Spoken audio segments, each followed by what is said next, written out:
Okay, so that ringing in your ears, it seems like for a lot of people that gets louder when life is a little more stressful. It really does. Yeah, so we're going to do a deep dive into tinnitus, especially how stress and these mysterious ear noises, how they're linked. Yeah, it's like your ears have a stress barometer. A stress barometer, I like that. And you're right, a lot of people experience this connection.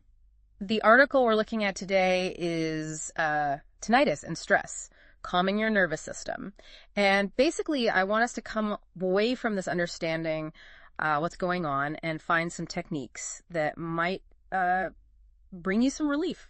Excellent mission. Yeah, it's a mission, right? Understanding why stress and tinnitus go together can be empowering, I think. I think so too. And speaking of stress, the other day I was facing a really tight deadline and it suddenly felt like a whole bunch of crickets had moved into my head. Oh, wow. And it just, it made me think, is this really all in my head or is there like something else going on, It's definitely more than just in your head. When we're stressed, your body releases these hormones, like cortisol and adrenaline. Oh, yeah. These hormones prepare your body for fight or flight, but they also have some interesting side effects, we can say. Side effects like making imaginary crickets appear? Well, not quite like that. Okay. But these hormones can make blood vessels constrict, including the ones in your inner ear.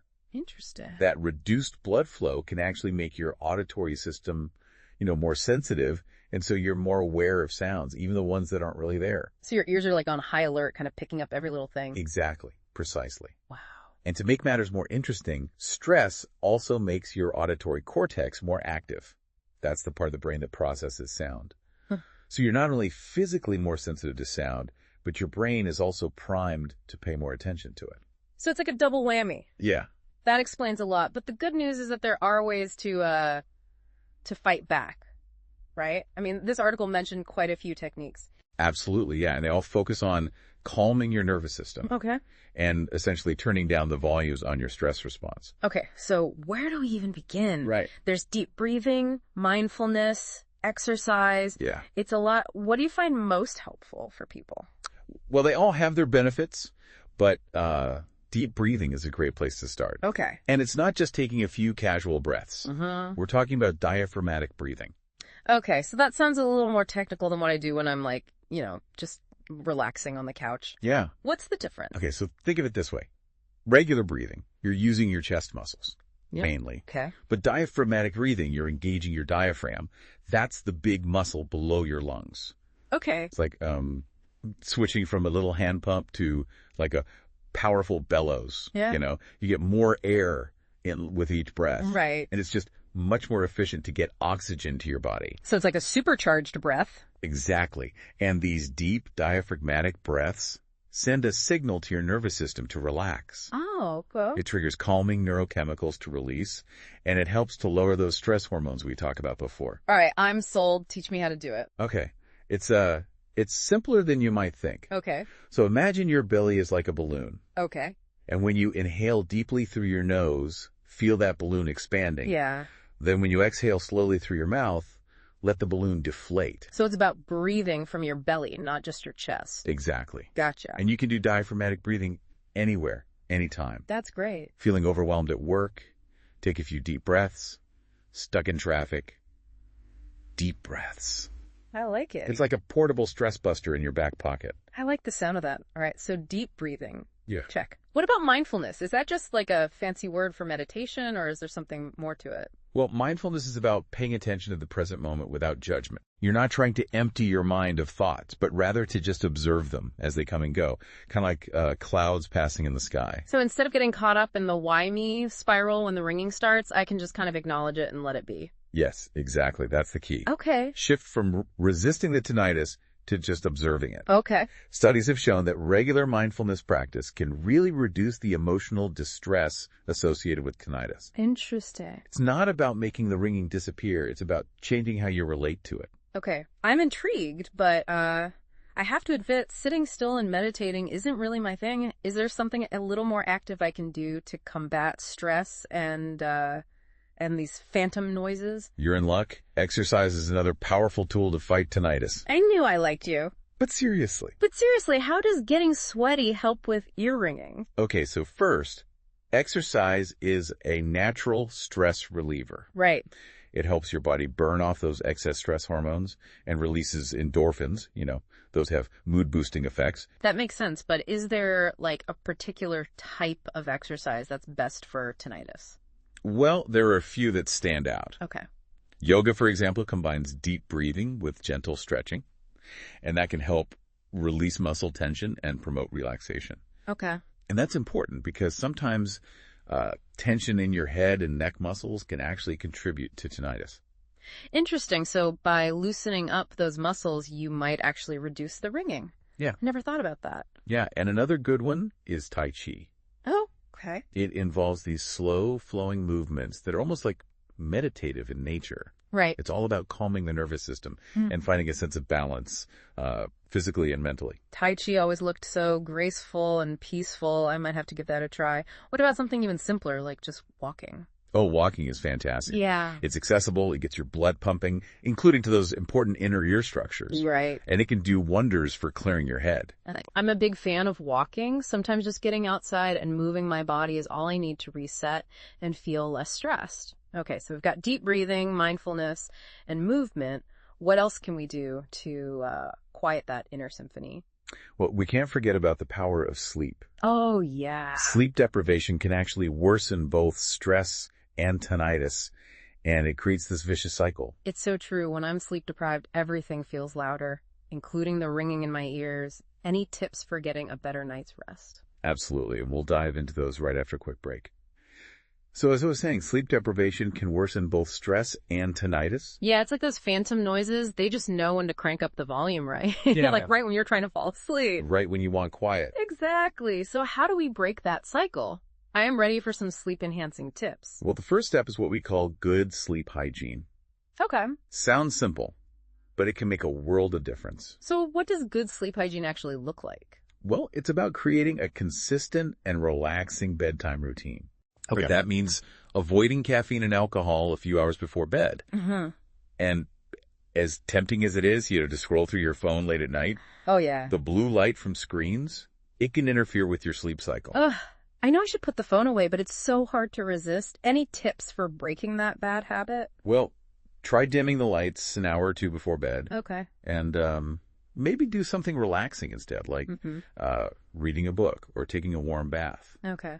And if you must use your phone, Right. those blue light blocking glasses or switching to night mode can help. Those are some great tips. I'm definitely guilty of the late night scroll, but what about the noise itself? Is there anything we can do to minimize the impact of the tinnitus while we're, trying to sleep? Absolutely. White noise or nature sounds can be incredibly effective for masking the ringing. Okay. There are apps, white noise machines, even just fans that can create that soothing soundscape that you need. Right. So it's like creating your own personal sound oasis.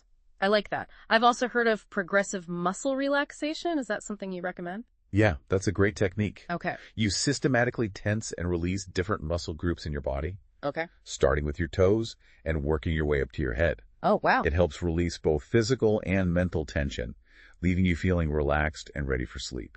Okay. I can see how that would be really helpful for falling asleep.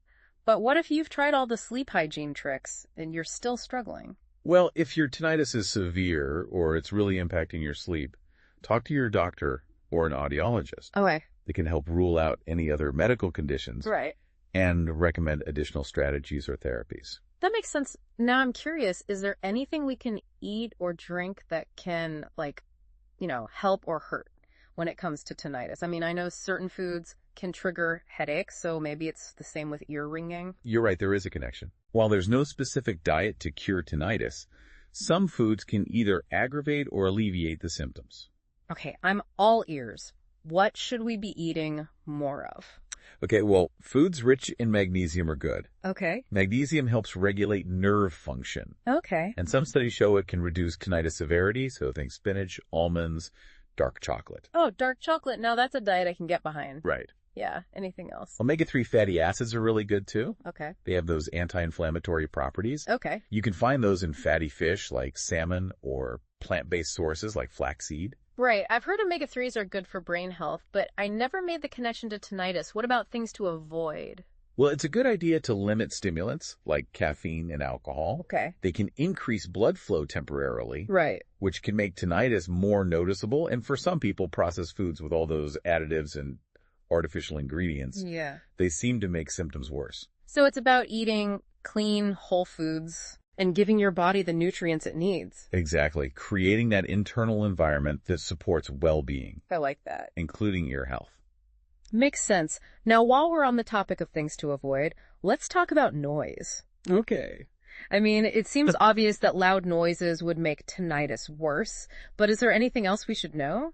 Well, it's not just about avoiding like rock concerts or construction sites. Right. Even everyday noises can make symptoms worse, especially if you're already stressed. So like the constant hum of traffic or the clatter of dishes in a busy restaurant? Exactly. Yeah, those sounds definitely make my head spin sometimes. The key is to be mindful of your noise exposure and protect your hearing whenever possible. So earplugs are our friends. They can be. Okay. And the good news is they come in all shapes and sizes now. Yeah. You can find discreet earplugs made for concerts and festivals, or noise-canceling headphones that block out background noise. I love that it's all about finding what works for you and your lifestyle. Okay, so we've covered a lot of self-help strategies, but what if you've tried everything and nothing seems to help? Okay, well, there are a few other things to consider. Okay. Sometimes tinnitus can be a side effect of certain medications. Really? I had no idea. What kind of medications are we talking about? Well, it varies, but some antibiotics, antidepressants, and even over-the-counter pain relievers can have tinnitus listed as a side effect. Huh. It's not always a direct cause and effect, Right. but it's something to be aware of. So if you notice a change in your tinnitus after starting a new medication, it's worth mentioning to your doctor. Absolutely. They can help you determine if the medication is contributing and discuss alternatives. Okay, good to know. Now, before we move on, I just want to do a quick recap for our listeners. Okay. We've talked about how stress hormones can make us more sensitive to sound and how various lifestyle factors like sleep, diet, and noise exposure can play a role in tinnitus. Right, and we've explored a whole toolbox of techniques for calming the nervous system and managing those phantom ear noises. And we've emphasized that it's always okay to seek professional help if you're struggling or feeling overwhelmed. Exactly. It's about empowering yourself with knowledge and resources to take control of your experience. Exactly. Now, I'm curious, are there any, common misconceptions about tinnitus that you'd like to debunk? Oh, absolutely. One of the biggest is that tinnitus is always a sign of hearing loss. Wait, so you can have tinnitus even if your hearing is perfectly fine? That's right. While tinnitus can be a symptom of hearing loss, Okay. it can also occur independently. Interesting. It's a complex condition with a lot of potential causes. Right. Not everyone with tinnitus has damaged hearing. That's a relief to hear. I think a lot of people panic when they start noticing ringing in their ears. What other misconceptions do you encounter? Another common one is that there's no hope for relief, Oh, wow. that it's just something you have to live with and suffer through, but that's simply not true. While there's no one-size-fits-all cure, there are so many effective ways to manage tinnitus and reduce its impact on your life. That's such an important message to get across. It's Yeah. not about giving up. It's about finding what works for you Right? and taking proactive steps to find relief. Exactly. And everyone's experience with tinnitus is unique. Right. What works for one person might not work for another. Uh-huh. Mm-hmm. So it's all about experimentation, Right. finding what resonates with you. Speaking of different experiences, I've heard people talk about positive tinnitus. Yeah. Is that a real thing? It sounds a little counterintuitive. It might sound strange. Yeah. But it is a real phenomenon. Okay. Some people actually develop a neutral or even positive relationship with their tinnitus over time. So they don't find it annoying or bothersome anymore. It's not that they don't hear it, Right. but they've learned to, tune it out Okay. or even perceive it as a neutral background sound, like the hum of a refrigerator. I guess it's kind of like how you get used to the sound of traffic outside your window after a while. Precisely. Yeah. And some people even report finding their tinnitus comforting or even musical. Wow, that's incredible. It really shows how the mind can adapt and find peace, even with something that might seem disturbing at first. It really does. Yeah. It gives hope to those struggling with tinnitus, Right. that it's possible to find acceptance and even peace, even if it doesn't go away completely. So how do people reach that point of a positive tinnitus? Is it just a matter of time, or are there specific things people can do to shift their perspective? It's often a combination of factors, Okay. including time, acceptance, and using coping mechanisms. Okay. Yeah. Some people find therapy helps them reframe their relationship with their tinnitus Yeah. and reduce that emotional distress. So it's about addressing both the physical and emotional aspects of tinnitus. Exactly. Techniques like mindfulness and sound therapy can also help people habituate to their tinnitus, Okay. meaning they become less aware of it over time. I'm really intrigued by the idea of sound therapy. What exactly does that involve? So sound therapy uses different types of sound to manage tinnitus. Okay.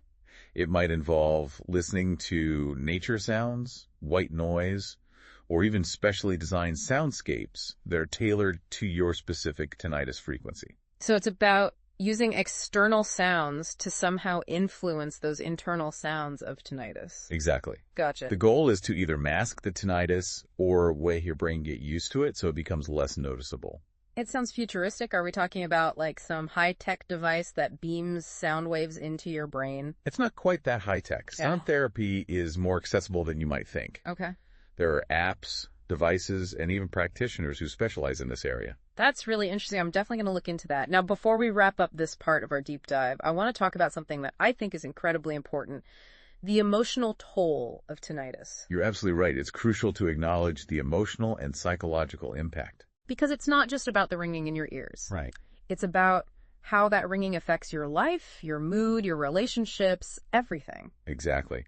Tinnitus can lead to frustration, anxiety, depression, and even social isolation. Wow. It can affect your sleep, your concentration, your ability to enjoy activities you once loved. It's like this invisible burden that Yeah. you carry with you everywhere you go.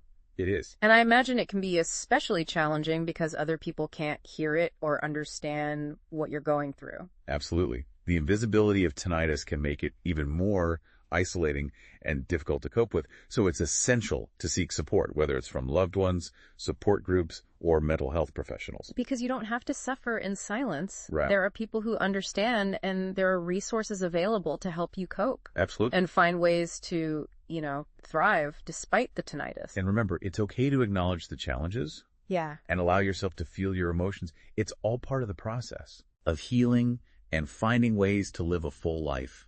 That's such a powerful message. Okay, well, I think we've covered just about everything on tinnitus and stress relief. Any final words of wisdom before we wrap things up? I feel like we've covered so much about tinnitus and stress. We really have. This deep dive, it's not over yet though, right? There's always more to discover. Always. It's a field that's constantly evolving, new research coming out all the time. Exactly. In fact, there are some really exciting developments in tinnitus prevention. I think you'll find interesting. Prevention is always the best medicine. I'm definitely interested to hear more. What's the latest? Well, researchers are really focusing on protecting our hearing, from a young age. That makes sense. We've all heard those warnings about blasting music too loud, but it's easy to forget about the long-term consequences. It is, and it's not just loud music. Right. It's about being mindful of noise exposure in all areas of our lives, concerts, sporting events, even using power tools, So basically, anytime things start to sound a little too intense, it's a good idea to take precautions. What's the best way to protect our ears without, sacrificing all the fun? Well, thankfully, there are a lot of options now. You can find stylish earplugs for concerts, noise-canceling headphones, and even custom-molded earplugs made for your ear shape.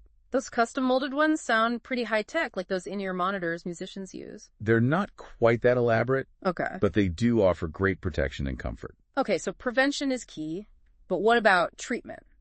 Are there any new breakthroughs on the horizon for those of us who, already have tinnitus? There's a lot of promising research happening. Okay. Scientists are exploring everything from gene therapy to neuromodulation techniques. Neuromodulation, that sounds pretty intense. What does that involve? Well, it's a broad term. It includes techniques that use electrical or magnetic stimulation to change nerve activity. Okay. And for tinnitus, researchers are looking at ways to use these techniques to target the areas of the brain involved in processing sound. Wow. So it's like giving the brain a little tune-up to change how it responds to those phantom noises.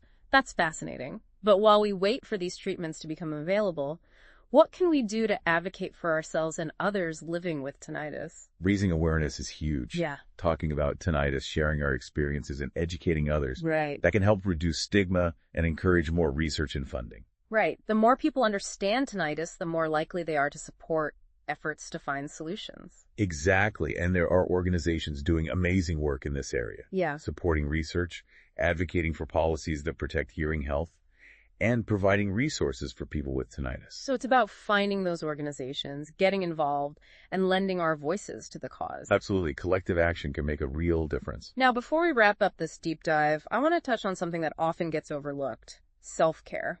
It's so important, Yeah. especially when you're dealing with a chronic condition. It's easy to get caught up in finding a cure that you forget to take care of yourself. Exactly. And self-care looks different for everyone. Right. But it's about finding those activities that bring you joy and peace. It could be spending time in nature, listening to music, reading, meditating, anything that helps you relax. Absolutely. It's about prioritizing those activities and making them a part of your routine. Right. Recognizing that taking care of your mental and emotional well-being is just as important as addressing the physical symptoms. I couldn't agree more. Well, I think we've covered just about everything we can on tinnitus and stress relief. I think so too. It's been an incredible journey, It has. and I hope our listeners have learned something valuable. I hope so too. Thank you so much for joining us on this deep dive into the world of tinnitus and stress relief. To our listeners, keep exploring, keep learning, and keep taking care of yourselves. Yes, absolutely.